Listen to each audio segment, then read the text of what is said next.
greatness is yours if you want it, and you can have it, and there's proof. Wow, dude, like that is gnarly. I was over here like trying to have like this emotional moment. I'm like, Jesus Christ, I'm like dripping.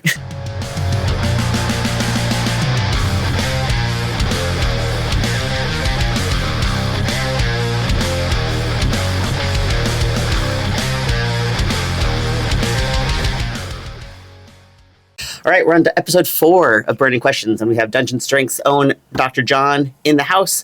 He works with a lot of members here at Dungeon, and he's been a member of my team for 4 years now. It's the one that keeps me intact and keeps me mostly healthy through all the things I put my body through. And I would not be able to compete at the level I do for as long as I have without him keeping me in one piece. Thanks, friend. Before we get started into the questions, I want to give you the floor for just a quick who you are, what you do for anyone that doesn't know who you are. Sure. Dr. Jon, just call me John. If you call me Doctor, I'm like, who are you referring to? Been in sports medicine for 17 years, which makes me sound so old, dude. I hate saying that. Work with pro athletes like yourself. I was thinking about this, and I actually want to give you a shout out. I think we talked about this the other day in treatment. For me, I'm like, oh, you're my friend Aaron. Like, it's just Aaron. And I was going to sit back and I was like, I get to work with a 3-time world's strongest woman. Like, what? I was working on Zach McCarley today. I'm like, 7-time national champion, 2-time world's strongest man. Lucas Hatton. To me, it's just like, oh, it's like Lucas, Zach, and Aaron. But it's really cool. And I'm like, oh, I'm going on Aaron Murray's podcast today. Like, this is freaking cool. So you're kind of cool. Yeah. You're kind of cool. Yeah. I've been strongman for 5 years now, 4 or 5 years. Started competing. Not very good, not on your level by any means. But I love it. I love the sport. Team doc for University of Washington boxing. Go Huskies. I could sit here and go off, but no one cares. We'll get into some of it too. No one cares. He keeps us all in one piece. That's what he does here. I like torturing people and bullshitting with people. That's really what I do. It's a good job. It's kind of what I do too, just in a different medium. Yeah. All right, so to get into our burning questions, we have 8 questions, so up to 8 salts. Jon got to pick his lineup as we've been doing, and he has voluntarily elected to do all 8. So, and I'm going to be right there with him. So I also got called out, so I get to do them too. Let's go. All right. What are we doing first? So we're starting with the Irish cream, going roughly lightest to strongest, but that's the right way to go. Want to start on that end? No. Let's use our way in. All right. So before we did this, I asked you for a list of accolades, and you gave me the big ones. But then you also said there were a bunch of other awards that no one cares about, but I care. So let's get nerdy. Tell us about them. You want which ones do you want? Do you want my really nerdy ones? Give me like a top 5. Top 5. Getting my Olympic medal. That was really cool. So one of my patients, he is a Paralympian since Travis Gertner. Been working with him for 7 years now. And he came to me originally, had a wicked gnarly injury. We pieced him together. He was able to go make Team USA. Long story. Ended up not going to the Olympics in 2021, COVID year.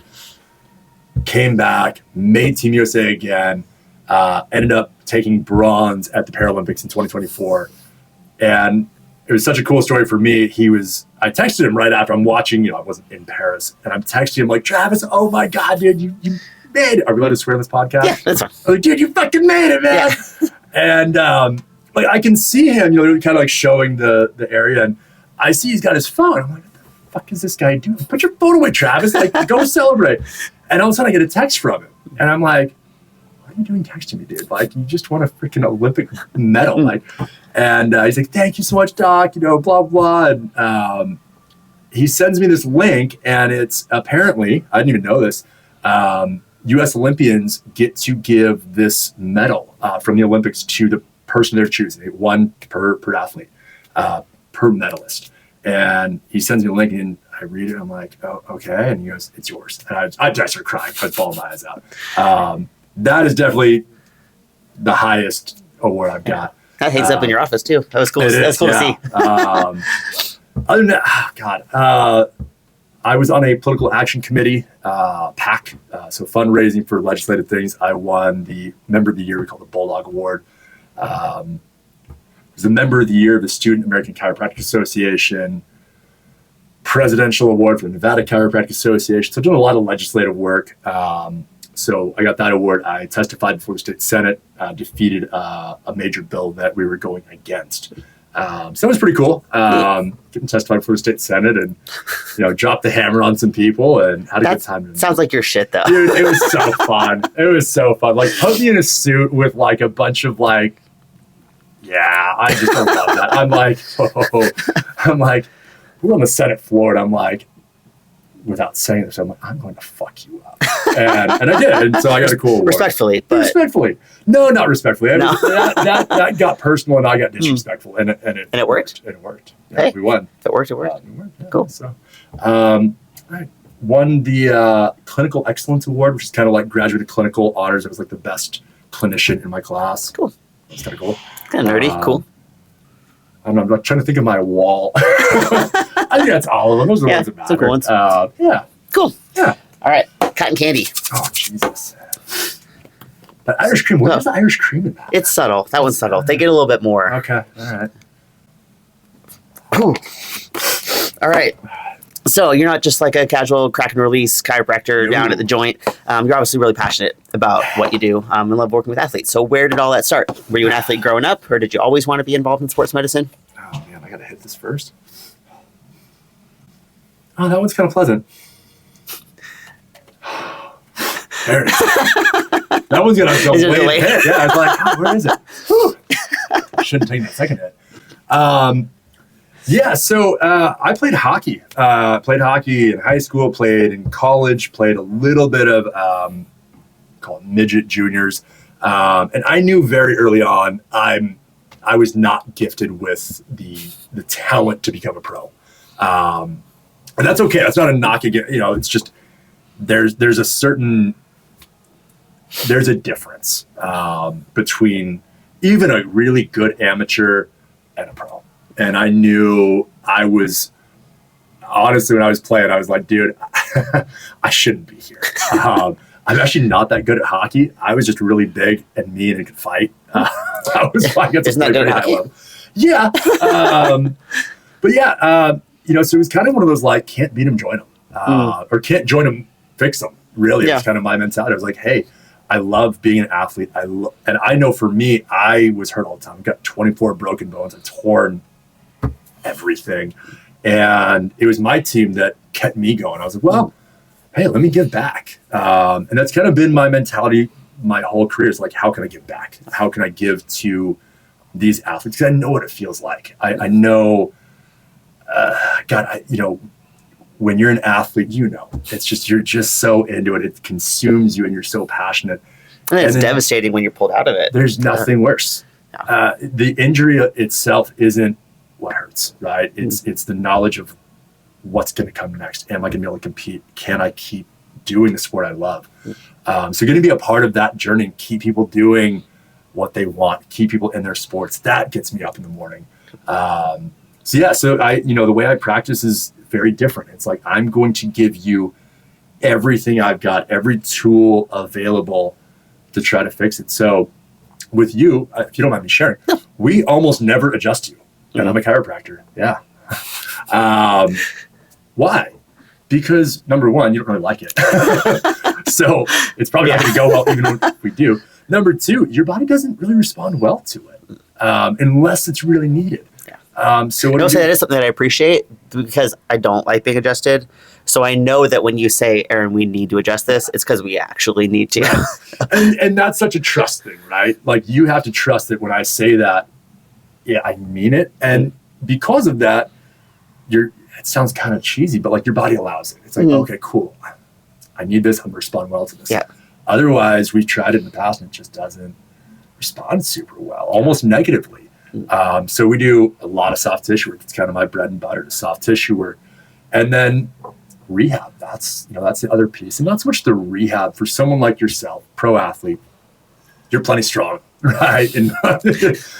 but it's looking at the biomechanics of you. And I think that's at least what I think separates me from the pack is it's really easy to learn the book of like what a squat should look like or what a press should look like. I'd take it that next step of like, well, you and I are very different. I'm 6'4", long, lanky. Our squat's going to look different. Our press is going to look different.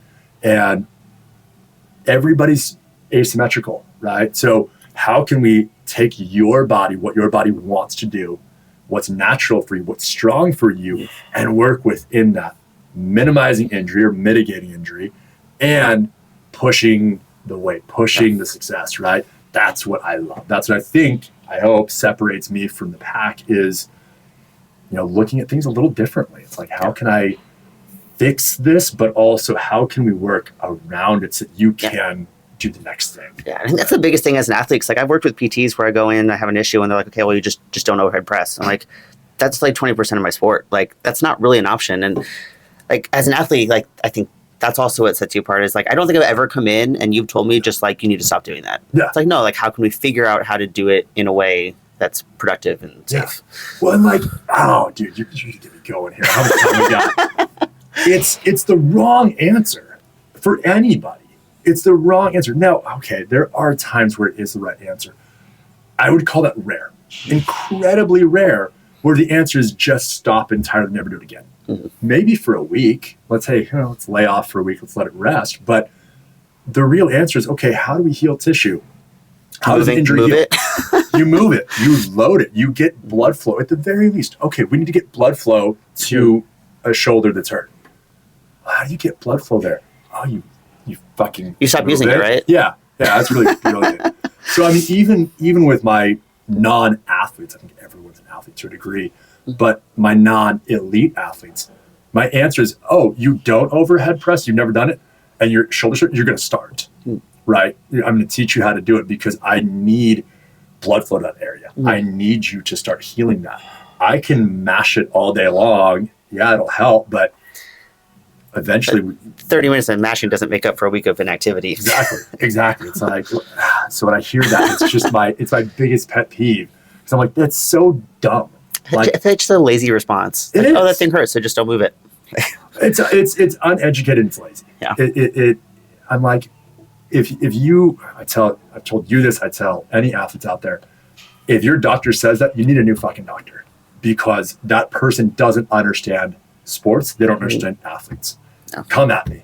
Like, I will destroy you with evidence on that. Oh, yeah. Oh, those are fighting words. John's here to fight. Oh, you got me amped up now, right? We're going to keep getting amped up. Oh, Jesus. Right. I mean, those are the softball questions. Where are we going next? We're going. All right. Ooh. All right. Obviously, you work with all types of patients. But what is it about athletes that gets you fired up? Why is that something that you decided to pursue so aggressively? Oh, that's an easy one. It might sound weird, but I'm a competitor, right? And I compete in strongman. I've played high level hockey-ish. When I see, I'm just going to use you here, and you're one of my favorite people. When I see you on the podium, dude, I would argue I'm more excited than you are. That I'm just so proud of you and any athlete that I work with. When I see them succeed and reaching that level, and maybe it's a little selfish because I'm like, I can't do that.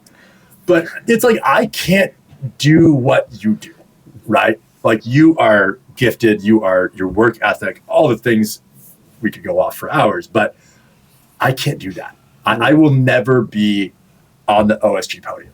That's okay. I'm cool with that. But you can. And I get to be a little part of that.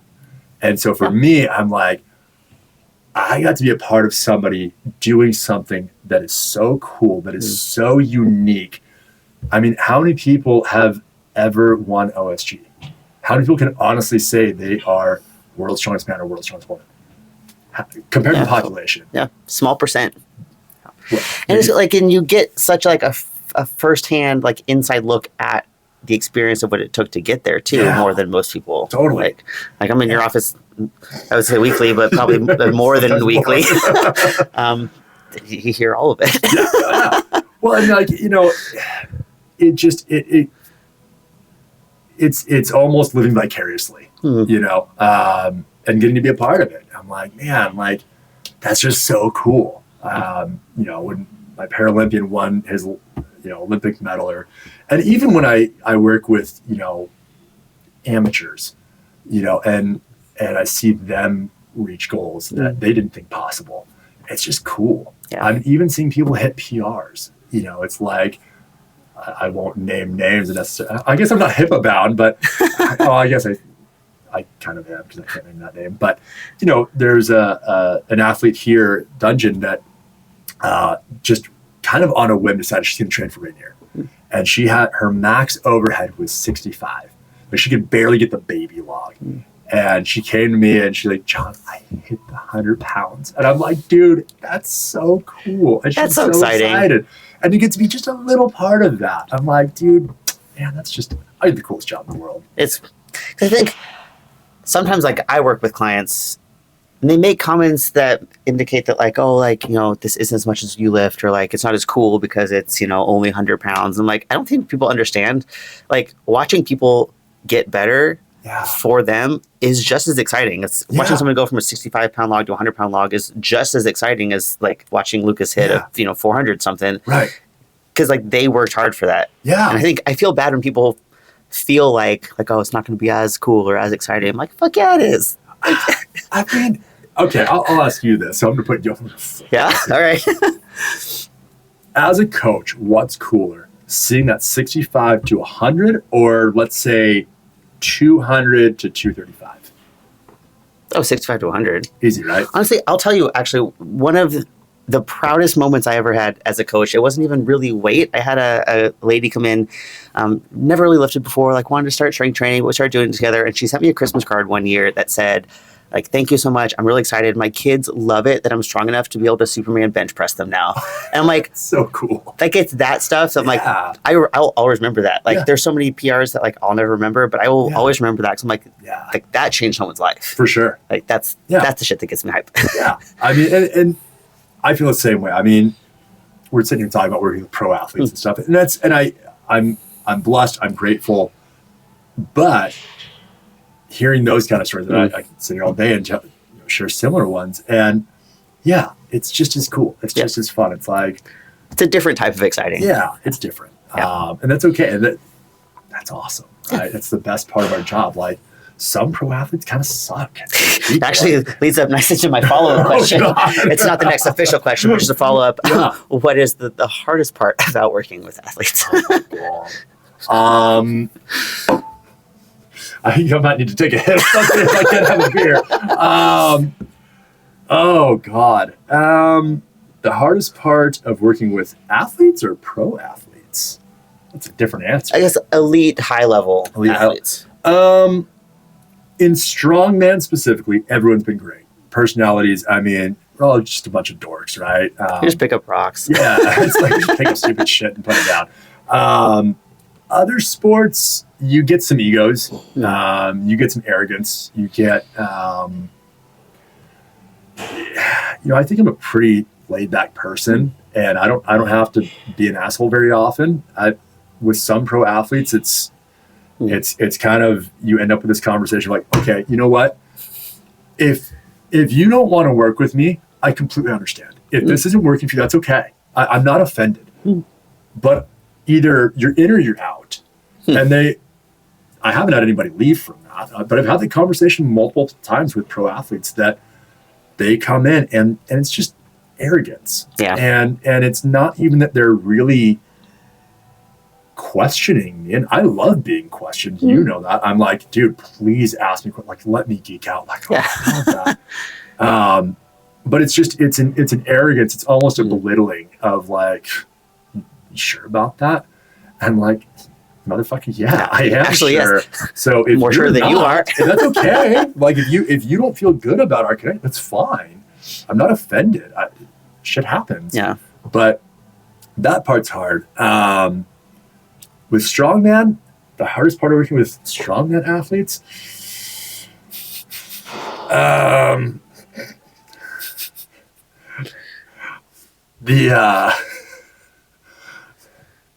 there is no halfway, right? It's like, as we're sitting here talking about like, oh yeah, I don't say stop, but there's sometimes you're like, are you maybe chill? Maybe a little bit less, and with some people it's like steroid use. That's another hard one. Yeah. Some people go a little buck wild. And those people are typically the hardest ones to like rationalize with about it. Yeah, I think that's the hardest part is when you especially, and I will say newer elite athletes, when people are kind of like just discovering that they're like at that precipice of greatness. Yeah.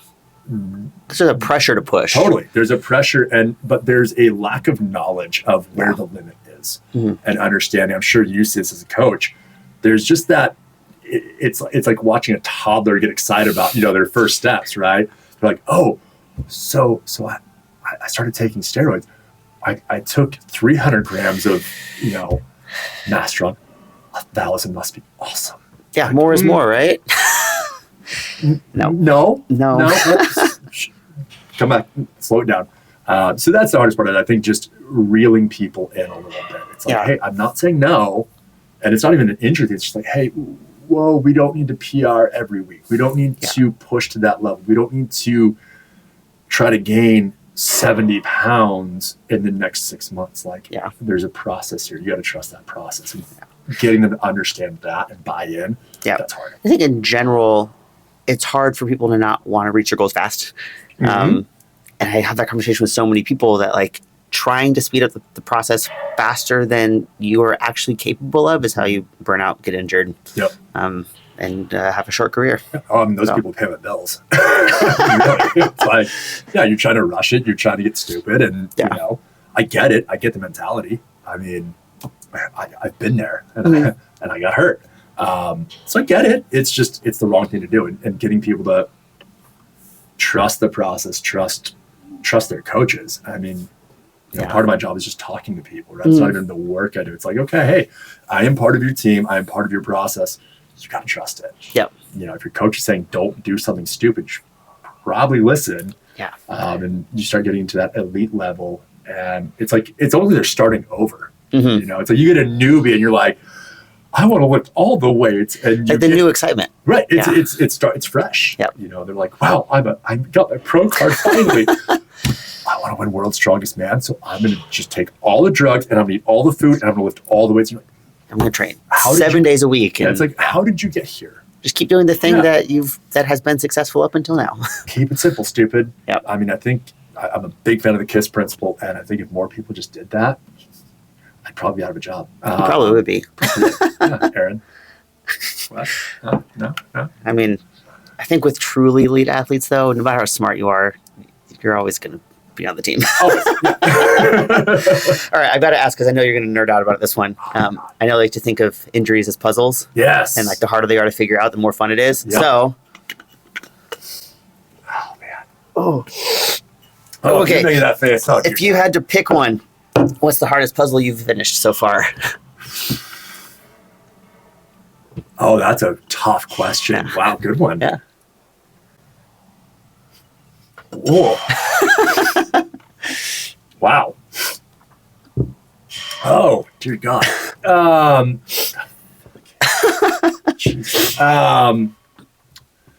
Hardest puzzle. Oh God, that can go a lot of different directions. I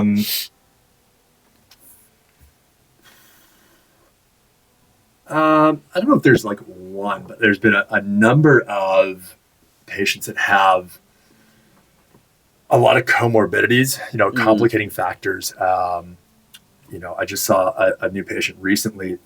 The guy has rheumatoid arthritis. He's got osteoarthritis, which everyone does. He's got fibromyalgia. He's got low back pain. He's got herniated discs. He's got a labrum tear. He's got diabetes. He's got peripheral artery disease. So when you start throwing all of those things in, I mean, you're just trying to dissect out what isn't a factor. And at the same time, everything's a factor. Those are really hard because you're just, you're kind of relying on multiple providers to figure out a global solution. So it's kind of like weeding through the mess of, okay, well, is this pain because of that, or is it just your back hurts, or does your knee hurt because you've got a lymphatic drainage issue, or did you actually tweak your knee? Those are really hard. But in terms of like the real puzzles, there was this guy was hilarious. Guy came in, was referred by one of the Lake Washington CrossFit crew, and shout out Lake Washington, came for low back pain. And so I evaluated him, like, okay, cool, pretty straightforward. And I said, well, is there anything else you want me to look at in their injuries? And he goes, I've got this bum shoulder, but no one can fix it. It's been bad for challenge accepted. Yeah, exactly. I'm like, dude, now I got to find out. And so I said, well, what's going on? And he's like, I used to work this job, and I can't do it anymore. I can't lift my arm past 90. That's it. It's like bum shoulder. I'm like, bro, how do you do strongman? He's like, well, like when I do overhead, he literally goes, I hold on for dear life, and I dip and drive, and he goes, I can catch it once it's here, but I have to use my momentum to get it there. I'm like, Have you heard of Olympic weightlifting? I'm like, okay, I've never heard that one before. I'm like, does that work? So I'm like, okay, so I'm looking at it. I'm doing all my normal tests. Mind you, it's been 7 years. Guys had MRIs, x-rays, seen surgeons. No one can figure it out. And I'm doing my exam. I'm like, dude, I can't figure this out. And I hate it. I hate when I can't figure something out. And so I'm like I'm digging deep. Like, okay, what the hell is causing this? And I had this like random thought. I'm like, I wonder if it's like partially dislocated, which doesn't show up very well on imaging unless you aim the x-ray right. Like MRI doesn't show up great if it's not full. Because a lot of times when we're looking at imaging, it's about the positioning and the angle. And if I didn't take the image, there's a lot of. But also like comparing to the other side with that. Like, that can play a factor too, especially if it's not severe, right? And so I just had this thought. I was like, I wonder. And so I kind of feel around. I'm like, maybe. I was like, man, let me try something. Just try and relocate your shoulder. And he's like, okay. Yeah, he's like, dude, no one can fix this. So I do my favorite relocation maneuver, and I sit him up. I'm like, and it was a crunch. I was like, well, I either just broke you or this is going to go great. And so I sit him up, and I said, all right, dude, do me a favor. Just close your eyes. Close your eyes. Okay. Like, just bring your arm straight up in the air. Now, mind you, he could get to like here. He looked like this, right? I don't know if you guys can see that. And close his eyes, both arms straight over. I said, dude, open your eyes. He's like, whoa. I was like, you've got it. After all that time, that's all it was? 7 years. That's wild. Being stuck. And so he calls me, I treated a couple of times, and I'll never forget. He calls me 2 weeks later. His appointment was at like 2:00. He calls me like 2:05. I was like, hey, dude, I'm so sorry I missed my appointment. I'm like, yeah, man, what's up? He goes, I'm back at my other job. I just moved across the country to work this job. What? Now, mind you, his job is a physically demanding job. I'm not going to violate him and say what it was, but it's like a $250K a year job that he had to quit and come work as like a data input person making $50K. That's life-changing. Life-changing. And so I'm like, I should charge this dude more. Wait. I'm like, hey, so now you're making that money. Can you? Oh, no. Okay. All right. Bill's like a little kickback kickback or something. All right. Come on, That's man. cool. Yeah, it was really cool. So those are the fun ones. I love the pause. I love, even with you figuring out. No one can figure this out. Oh, dude, those are my favorite. I just, give me the toughest stuff. And I if I can share a story since we're just sitting here. Yeah. When I was a PT assistant, I had this boss, and she became kind of like a second mom. She was so sweet and so smart. She was just one of the smartest people I've ever met to this day. And I just puppy dogged her. I was like, I just want to learn. And so I would just sit there every day and be like, hey, so why'd you do this? Why are you doing that? Why? And she's just like, dude, I'm just trying to fucking eat my lunch, dude, And she, when I quit, I was going to grad school. I got in, and my last day, I'm giving her hugs, and I get to her, and we hug. We're both crying. And she grabs me by the shoulders and she looks at me and she goes, John, you will never have a normal patient. I'm like, wow, what a thing to say. As I'm like, what does that mean? I was like, what does that mean? What do you mean? And she's like, you'll understand. It's the last thing she said to me. No explanation? Nothing. No. And so I just kind of left like, wow, no, like, I'm proud of you. You're going to do great. That's all she said. Like, is this a good thing? Is that a compliment? Yeah, so we stayed in touch, right? Yeah. And so I think I was 3 years into practice or something. I started working up here, started with athletes, and I went back home and I had lunch with her. And, so we get together. She sits down. First thing she asked me, because I hadn't seen her since that day. She goes, so, have you had a normal patient? I said, no. What did you do to me? Did you like curse me? And she goes, no. She goes, it's a blessing, John. She goes, you and I we've been given a gift. And you are never going to see normal. And she goes, that might mean they're exceptional athletes, or it might mean you're just going to see the complex things that no one else can figure out. And I was like, yeah, that's cool. I don't ever get someone who comes in with like uncomplicated low back pain. It's like, oh, like this is weird. But I think it's a gift. I think it's a blessing. How much of that is you think your outlook towards your patients, the environments that you choose to put yourself in, the personal connections that you make? Like, what do you think is it that influences that the most? That's a good question. I've never thought about it that way.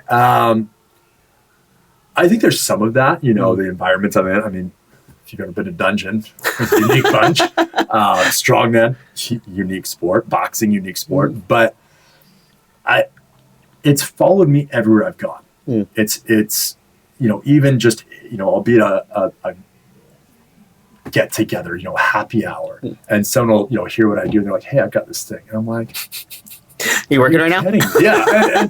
But it's never a like, hey, yeah, I get some neck pain. I'm like, they're like, hey, I haven't been able to turn my head for 10 years. Cool. and now it's like, well, now I'm intrigued. Like, what? But yeah, it's just, I think, I don't know, call it kind of cheesy, but I'm kind of a believer in like the law of attraction. And so I think I don't know, I still think my boss cursed me actually. But, I mean, you're weird, attract weird people. Yeah. And it makes sense, right? Yeah. Like I'm hella weird. Yeah. That makes sense to me. Yeah, exactly. All right. We're going to go back and talk about how you ended up here. Oh, God. I remember when you guys first came to Dungeon. Do we have to go there? I don't think you really knew what you were walking into that first day. Could you talk to us a little bit? Oh my God, open. Oh, I like that. I like that one. Yeah. A little bit about your initial experience here, and then what was it that made you feel like part of the family? Oh no, this one's red. Jesus Christ. Oh wow. Yep. A little capsaicin in that one in there. It smells red. Beautiful. Oh God, first day walking in here. That was a riot. So I know you know the story. I came in here to do marketing. Like I came in to network, and I had a patient who was training here, and he said, dude, you gotta meet these guys. And I was like, all right. So I showed up in a polo and jeans, looking like a fucking used car salesman.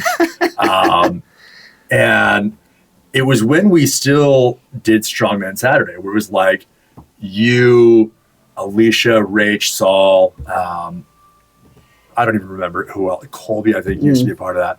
And so everyone's just enormous. I don't remember some of the other guys.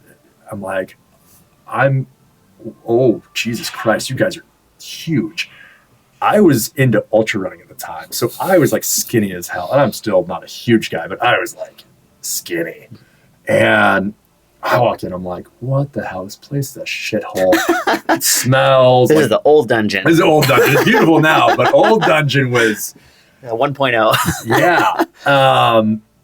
I had no idea what I was walking into. I'd seen World's Strongest Man, didn't know there were a weight class, didn't know it existed. And somehow Saul was just like convincing. Saul's one of the owners here at Dungeon. He just convinced me. He's like, you don't train here? And I remember just specifically seeing you, and I was like, Like, nah.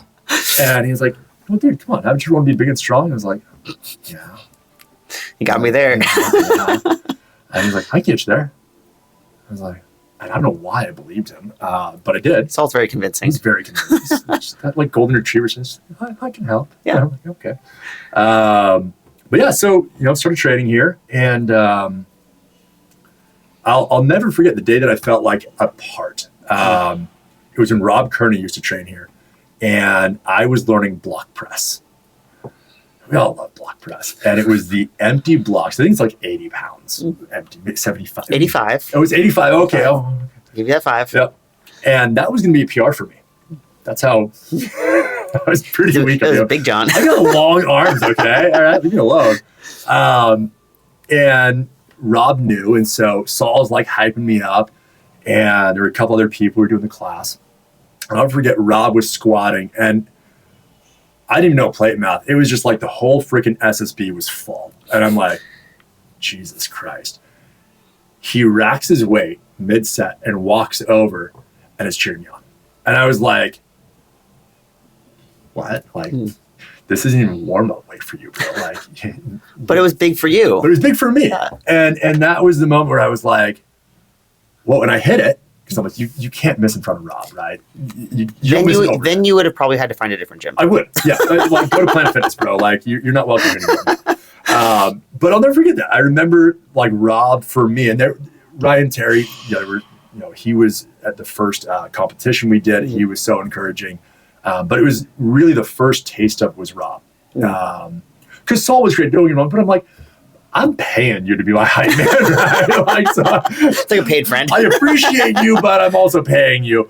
Rob had no reason to come, cheer on the skinniest dude in the gym, putting 85 pounds overhead when he's got, 455 log American record.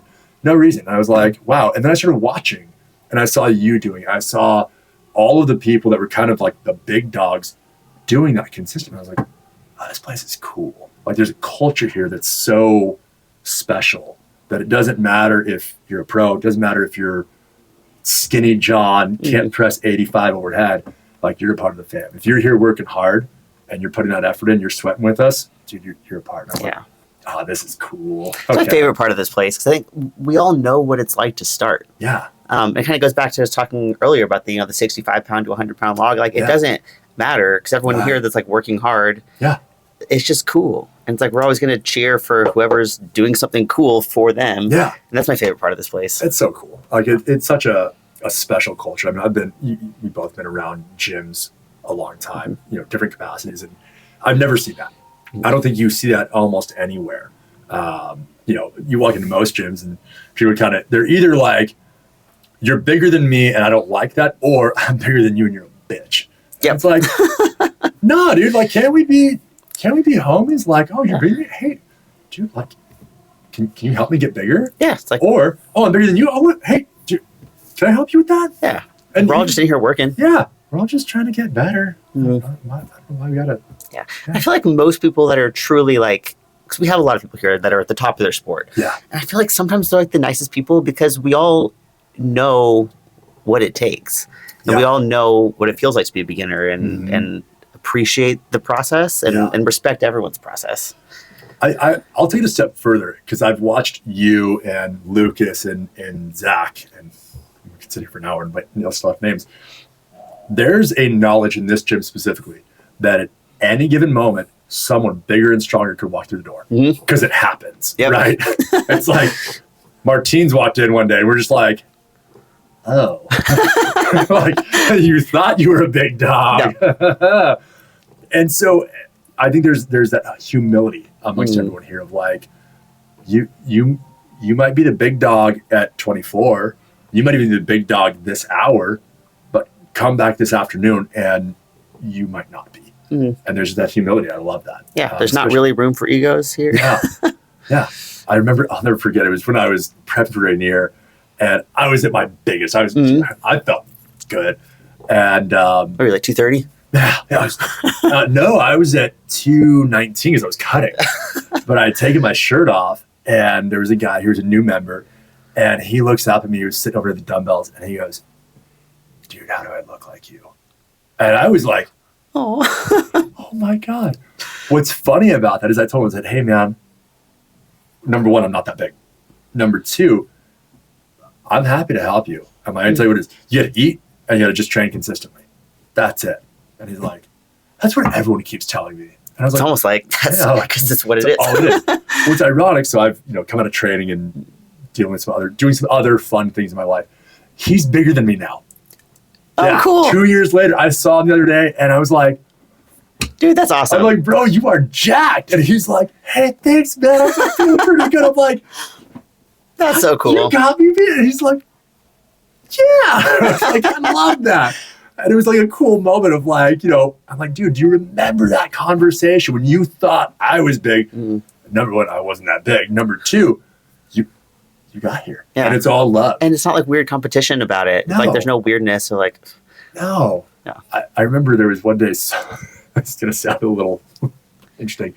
Saul one of our coaches had a new client and he goes, hey, Dr. John, this is, I can't remember, it's Sam. I said, hey, he goes, yeah, Sam just got broken up with, so he's come to the gym to try to, get some, do the breakup things. And he goes, I said, oh, dude, that's smart. I said, I'm going to warn you though, your DMs are going to be full. And he's like, oh yeah? I'm like, yeah, full of dudes from here. And he's like, what? And he looks at Saul and Saul's just like, yeah. I'm like, yeah, dude, it's a really weird culture of like, we're just going to hype you up real hard and it's going to get a little weird. We're going to try to make it a little bit uncomfortable, but like in a homey way. Yeah. Yeah. It's like, we'll be homies, but I'm also going to like blow kisses at you if I see you take your shirt off. Like, good. And he's just like, and I told him that. And he's just like, wait, you're joking, right? And I was like, no, dude, there's a lot of love in this place. Like that's a culture. We just love each other. And he's like, oh. I was like, he never came back. I felt really bad. If you don't want your gym bros slapping your ass, sometimes it's probably not the gym for you. I'm really sad at like it doesn't happen. If I go a full like day I was here looking a little flat. I'm like, did I not get a good pump on? Like, no. All right, I guess I'll try harder next week. Oh, gym vibes. It's not for everyone, but I love it here. That's okay. Okay. I'm gonna get a little bit more personal here. Oh boy. So I have 2 kids, very cute kids. A son who is 6 and a daughter who just turned 1. I just think it's so cool that they're gonna grow up with like the lens of your experience of like all the cool people that you work with. I mean, your daughter's been rolling around dungeons since she could open her eyes. Right. And like she's like growing up around all of this. So question is, oh dear God, if I smelled that one a lot. What is it that you hope your kids will take into their own lives from being experienced in this environment? Oh, that's such a fun question. Oh wow. That was what was the question? Oh, that got me good. Yep. You're just crying a little bit. Yeah, it's just thinking about my kid. Look at that Will Hyde if I cry about my kid. What do I hope they'll take? Oh man, dude. What I hope they don't take. For my daughter, especially growing up around you, and I'm going to pick on you because you're my friend, but just that embodiment of you. I don't care if you're a girl. You're gonna kick some ass and take some names, and you can, and you've just entirely embodied it. And so many women here have, and I love that piece of it. I love that she will be around strong women, physically and mentally, and our gym is full of that. I don't think there's a weak woman in here mentally or physically. And so her growing up around that and understanding, greatness is yours if you want it and you can have it and there's proof. I love that for her. Whether she becomes the next, world's strongest woman or I don't care what it is, she's going to grow up around that. And also, I think for both my kids, work ethic. They're both seeing how to get to that greatness level. And I think that transcends strongman. It transcends the gym. You don't become the best at anything slacking off. You don't achieve greatness being mediocre, right? And nobody here is mediocre. Even if you think you are, you're not. You wouldn't be here in the first place if you were. The only people I think that ever are uncomfortable in this gym are people who like being mediocre, and they leave. Yeah. Everybody here, whether they're overweight, out of shape, self-conscious, they're still in here like, I'm going to work my ass off. And do something about it. And do something. And to me, that's greatness. Yeah. It's all you can do in life, right? It's just trying to get a little better every day. And if you're not wanting to do that, you're not going to like it here. And so seeing those people, but also seeing people at the top of their game and seeing what it takes. You know, my son's getting into sports, and I'm like, all right, buddy, you want to be great. You want to be the best. He wants to be a pro baseball pitcher right now. Oh, cool. That's this week, you know. And I'm like, all right, bud, you want to do that? Okay. I'm like, I actually mentioned you. I said, okay. I'm like, you know, Dad works with pro athletes, right? He goes, yeah. I'm like, how do you think Erin got to where she's at? And backstory, he's been struggling with understanding the basics. He wants to be a pitcher today. And I'm like, dude, you got to learn how to just play baseball first. And so we were having this conversation because I'm trying to not be that dad and like lose my marbles because he's 6, but he was like rolling in the outfield and eating dirt. And I'm just like, but he's going to be a pitcher. Right. And that was literally his argument. He's like, well, Dad, I'm going to be a pitcher. I don't need to do this. And I was like, oh my God. And I said, how do you think Erin, I called out one of my pro boxers that he loves, Richard Van Sicklen. I said, how do you think they got to be the best? They worked hard. I said, absolutely, they worked hard. They mastered the basics.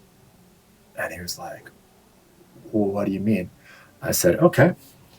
I was like, he loves to deadlift. I said, Erin has one of the best deadlifts in female sports. I said, how do you think she got there? She practiced over and over and over and over and got really, really, really good at deadlifting. And I said, how do you think Richard became a champion? He practiced his jab over and over and still does. And he's like, oh. And like, you can just see the gears turning. He's like, so I have to be really good at the basics first. And then I can be a pitcher. I'm like, yeah, that's it. Yeah. That's it. I'm like, buddy, I want you to do 2 things for me. I want you to work hard and I want you to listen. That's it. I'm like, if you do those 2 things, buddy, you can do anything you want. And he's like, okay, Dad, I'm doing it. And I'm like, okay, good, that worked. There's cool conversations to be able to have, though. They're so fun. It's just, being a parent is wild, dude. It is just, you know, some days you're just like ripping your hair out, and I'm like hearing my kids eating dirt on the. It's not as bad. I don't think my brother watches this, so it doesn't really matter.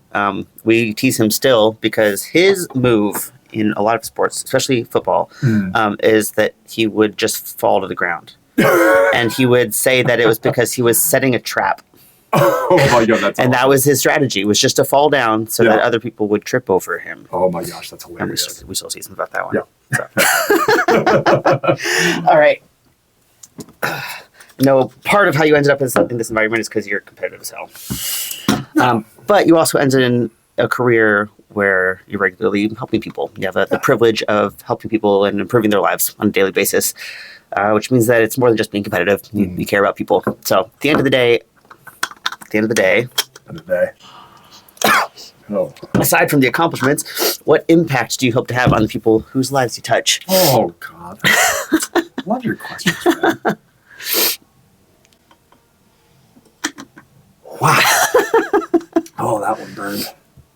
Wow. That's the first one like really got me. We're at the end of the lineup. Oh, Jesus. Home stretch. Oh my God, I can feel that. Oh. Wow. Well done, Zone. Holy shit. I hope I have that kind of impact on people. Holy shit. Yeah. Oh God, I think I can think straight. Wow, I'm glad you're crying too. Jesus. We're crying about the questions. Yeah, you know, dude, I just hope I help I bring something positive to people's lives. I know it sounds kind of cheesy, but like, I feel like over half my job is just talking to people. And, you know, I hear people's life stories and their marital struggles and life struggles. And, you know, if I can just help people through life's journey a little bit, that's all I care about. You know, I've been so privileged to help some people. Wow, dude, like that is gnarly. I was over here like trying to have like this emotional moment. I'm like, Jesus Christ, I'm like dripping. Yeah, you know, I just hope that I've had a positive impact on people's lives beyond the physical. Mm-hmm. That part's honestly kind of easy. You know, I can shove an elbow at anybody, but if I can just impact their lives a little bit and be a positive light for them at the very least, I'm good. I'm good with my life. You know, I can look back and be proud of what I've done. So, Good one. Yeah. All right, last one. Dude, I don't know if I'm ready for this. Wow, that was gnarly. You got the green apple, the new one. Jesus. This one's sharp, so go in cautiously. Yeah. Oh my God. All right.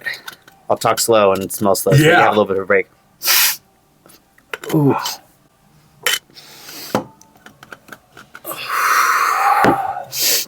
Oh, it smells good though, at least. All right, so I've asked the last couple guests this, and I'm going to give you a variation of the question. Okay. I've been asking people to put together the perfect strawman contest. Oh, okay. But if you had to put together a show, 6 events that you would have the highest chance of beating me at, Oh, Jesus. what would your contest entail? I'm gonna call you out here in a second. I'm gonna be real careful. You know what? I'm gonna. Oh, that smells delightful. Yeah, I'm just good. I'm there. Yeah, I'm good. I got to work after this.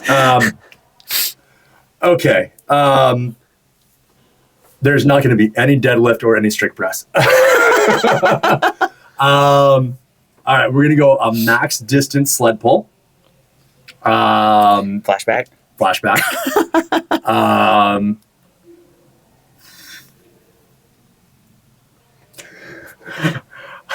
This isn't even a strongman event, but a max rep leg extension. Do you remember our battle? Yes, I do. We're not competitive at all. We're going to end with that, right? Or we couldn't walk, dude.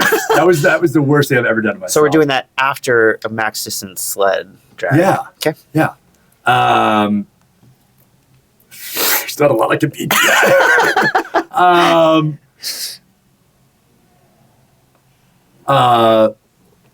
Max distance sandbag bear hug. Okay. This is a whole max distance show. Oh yeah, dude. That's all I got on you.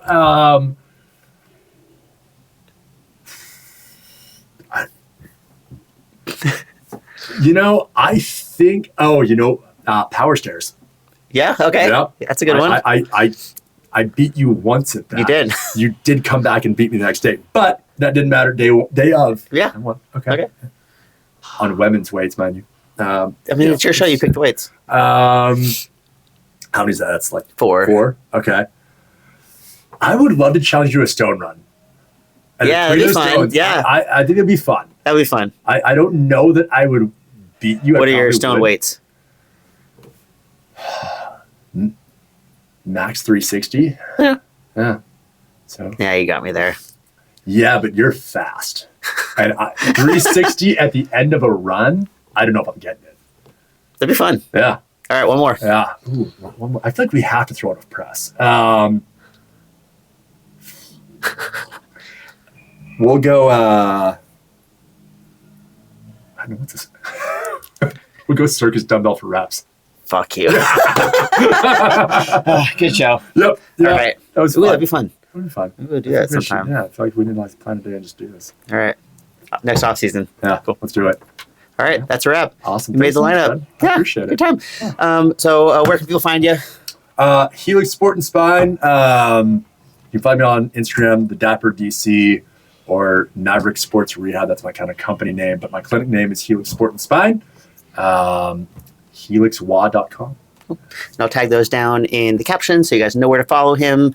So give him a shout out. Thank you to Zone for supplying all the salts again today, as always. John, which one was your favorite? Ooh, Dude, this one was gnarly. I actually liked it. Yeah. Like, it hit so hard. I'm like, oh, wow. Yep. If I'm going for like a PR deadlift, I don't want to be thinking about it. Yep. I'm not thinking about shit. All right, root beer. So check them out. Use my code Murray10 if you buy anything. As always, like, share, subscribe, comment, all that stuff. It really helps the channel a lot. And I'll see you next time. Thanks, Thank friends. you. Cool.